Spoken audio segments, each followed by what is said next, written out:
नमस्कार, बहुत स्वागत है आपका। आप देख रहे हैं ग्रांड ज्योतिष सीक्रेट। मकर राशि वालों, देवगुरु बृहस्पति जो आपके अभी तक लग्न में बैठे थे, अब आपके धन भाव में जा चुके हैं और यहाँ पर वो अप्रैल 2022 तक रहेंगे। तो आप मकर वालों के जीवन पर इन 144 दिनों का क्या असर पड़ने वाला है, आपके धन भाव में बैठकर आपको कितना धनवान बनाएंगे। तो वीडियो के अंत तक बने रहें और ये प्रेडिक्शन चंद्र राशि पर आधारित है। देखिए, देवगुरु बृहस्पति हमारे अनुभव, ज्ञान, हमारी समझ का विस्तार करते हैं। देवगुरु जो है हमारे संकीर्णता, जो है संकीर्ण मानसिकता, उसको समाप्त करते हैं। गुरु गड़बड़ हो जाए तो व्यक्ति बहुत संकीर्ण सोच का, छोटा सोच का हो जाता है। बृहस्पति हमेशा आशावादी सोच देते हैं, विकास करवाते हैं, उदारता देते हैं और साथ ही हमारे सांस्कृतिक और आध्यात्मिक जागरूकता को भी बढ़ाते हैं। वैदिक ज्योतिष में जो देवगुरु है ना, उनको गुरु का दर्जा प्राप्त है और देवगुरु जो है वो ज्ञान के कारक है, शिक्षक के कारक है, शिक्षा के कारक है, बड़े भाई का कारक है, संतान और धार्मिक कार्य को करवाने वाले हैं, महिलाओं के विवाह के कारक है। पवित्र स्थल की यात्रा भी देवगुरु ही करवाते हैं और दान, पुण्य, धन वृद्धि सब देवगुरु ही देते हैं।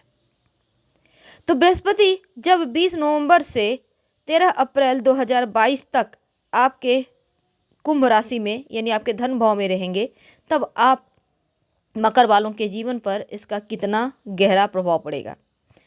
तो सबसे पहली बात, बृहस्पति आपके तीसरे और 12वें भाव के स्वामी हैं, जो स्वयं और व्यक्तित्व के दूसरे भाव में गोचर कर रहा है। अब ये गोचर आपको कि बस ये समझ लें कि धन भाव में बैठकर आपको धनवान बनाएंगे। नया करियर आप शुरू कर सकते हैं, अपना नया व्यवसाय शुरू कर सकते हैं। आप इस समय आप जॉब की तलाश में, आपको जॉब मिल सकता है। आपके जो आर्थिक स्थिति है वो बढ़िया करेंगे और आपके लिए 2022 अच्छा रहेगा, क्योंकि वर्ष की शुरुआत में ही देवगुरु आपको धन दे रहे हैं। तो फायदा आपको उठाना है समय का। अगर हम पेशेवर रूप के बात करें जीवन की, तो कोई भी रिस्क मत लीजिए और जो भी आपके जीवन में चल रहा है उसको स्थिरता प्राप्त करें उसी से। अगर हम आर्थिक रूप से बात करें तो समझदारी से कहीं भी पैसे इन्वेस्ट कर सकते हैं, आपके लिए बढ़िया है, धन बढ़ेगा। लेकिन मन की समस्याएं परेशान करेंगी। भावनात्मक रूप से उथल पुथल मचा हुआ है जीवन में, भावनाओं को आप व्यक्त नहीं कर पाएंगे, कठिनाई महसूस होगी और इस समय आपकी समस्या आप खुद से ही दूर करने में सक्षम होंगे। हालांकि परिवार का सुख मिलेगा, अविवाहित हैं तो विवाह होंगे। तो आपका द्वितीय भाव जो आपका परिवार का भाव है, आपकी वाणी का भाव है, आप कैसा बोलेंगे, कितना बोलेंगे, किनसे बात करेंगे, संचार का भाव है। और द्वितीय भाव में गुरु के आने से थोड़ा सा आपका लाइफ स्टाइल भी बदलेगा। हालांकि पैतृक संपत्ति प्राप्ति की संभावना भी प्रबल रूप से मजबूत होगी, लेकिन आपको ये नहीं पता है कि इसका इस्तेमाल कैसे करना है। तो ये गोचर आपको अपनी सुरक्षा के लिए संवेदनशील बनाएगा। इस समय परिवार के लोगों के बारे में आप सोच विचार जरूर करें कि आप कहीं अपने लक्ष्य से भटकना तो नहीं चाहते, क्योंकि आप कहीं किसी चीज़ों से जी तो नहीं चुरा रहे, ऐसा कुछ होगा। तो देवगुरु थोड़ा सा यहाँ पर, चूँकि अष्टम भाव पे दृष्टि है, थोड़ा सा यहाँ पर परेशानी देंगे। तो ऐसे में छोटी मोटी जो समस्या उनसे बचने के लिए आप गुरुवार के दिन आप पीले चावल का दान कर सकते हैं या फिर पास के मंदिर में थोड़ा सा हल्दी रखा है तो फिर आपके लिए ठीक है। हालांकि पूरे 12 साल के बाद आपके धन भाव में बैठेंगे और आप जो यहाँ पर देखिए मकर वाले क्या है ना, आप नीच राशि है मकर राशि, और आपके कुंभ राशि में जब नीच राशि से निकलकर गुरु पहुँचेंगे तो इनकी चाल आपके जीवन में कहीं ना कहीं सकारात्मक फल ही लेकर आ रहा है। तो आप बस ये समझ लें कि आपके अंदर उदारता भरेंगे, प्रेम भरेंगे, करुणा भरेंगे और इस समय तीसरे भाव में भाव के चूंकि स्वामी हैं तो स्वयं और अपना व्यक्तित्व के दूसरे भाव में गोचर कर रहे हैं। तो आपके धन के मामलों में ये समय अच्छा है। तो आप धन प्राप्त करने के लिए जो भी कार्य करेंगे वो आपको सफलता देगा।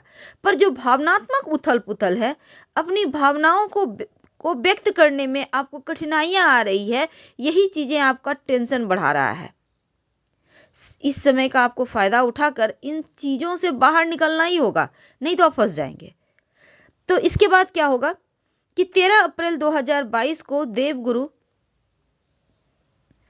अपनी राशि मीन राशि में जाएंगे और 23 फरवरी 2022 को अस्त हो जाएंगे। 27 मार्च 2022 को वापस से उदय होंगे और 13 अप्रैल 2022 को बृहस्पति जो खुद की राशि मीन राशि में जाएंगे तो वहीं पर रहेंगे। 29 जुलाई 2022 को वक्री होंगे और साल के आखिर में 24 नवंबर को दोबारा से मार्गी हो जाएंगे। तो ये तो थी देवगुरु की चाल। और देवगुरु का परिवर्तन हर किसी के जीवन में बहुत सारा बदलाव लाता है, भूचाल लाता है। और यहाँ पर बृहस्पति चूंकि जीवन में उन्नति की राह खोलता है और धन भाव में बैठकर उन्नति ही करवाएंगे। ज्ञान, कर्म, धन, पुत्र और विवाह के कारक जो हैं वो आध्यात्म कार्य करवाते हैं। तो आपके घर में भी आध्यात्मिक कार्य होंगे, आध्यात्मिक चीज़ें होंगे। और ऐसा माना जाता है देवगुरु बृहस्पति हमारे बुद्धि को निर्देशित करते हैं, इसलिए आपकी बुद्धि भी धन प्राप्ति की ओर निर्देशित हो जाएगी। तो यहाँ पर आपको टेंशन नहीं लेना है, बस आपको ये देखना है कि सही कौन है, गलत क्या है, और फिर वही उसी अनुसार आगे बढ़ना है। समाज में भी आपको खूब मान सम्मान यश दिलवाएंगे। अब यहाँ पर देखिए बृहस्पति जो है आप के व्यक्तित्व, मन, कर्म, आध्यात्मिक कार्य में आपको दिल भी लगवाएंगे। हालांकि 20 नवंबर को जब यहाँ पर देवगुरु की चाल बदली है और मकर राशि से निकलकर वो कुंभ राशि में आए हैं, तो यकीनन आपके अंदर खासकर जो विद्यार्थी हैं शिक्षा वगैरह के क्षेत्र में भी उनको सफलता मिलेगी। तो आपको यहाँ उदास नहीं होना, बस ये सावधानी रखना है कि वाहन चलाते समय थोड़ा सा सावधान रहिएगा। और दूसरी तरफ थोड़ा खर्चा बढ़ा हुआ है तो खर्चों के ऊपर थोड़ा कंट्रोल रखें। अगर पार्टनरशिप में कोई काम करते हैं तो छोटे मोटे विवाद हो सकते हैं, इसको टालिए तो आपके लिए अच्छा होगा। घर के बड़े बुजुर्गों का स्वास्थ्य का ध्यान रखिएगा क्योंकि यहाँ पर उनके स्वास्थ्य में थोड़ा सा निगेटिव प्रभाव दिख रहा है। और देवगुरु करियर में चूंकि फायदा दिलवाएंगे तो समय का फायदा आपको उठाना है। इसमें बृहस्पति चूंकि आपके तीसरे और 12वें भाव के स्वामी हैं तो आपको इसका फायदा तो मिलेगा ही, लेकिन दूसरी तरफ जो मकर वाले हैं आपके जीवन में इस समय बहुत बड़ा पॉजिटिव बदलाव आएगा, उसके लिए आपको तैयार रहना है।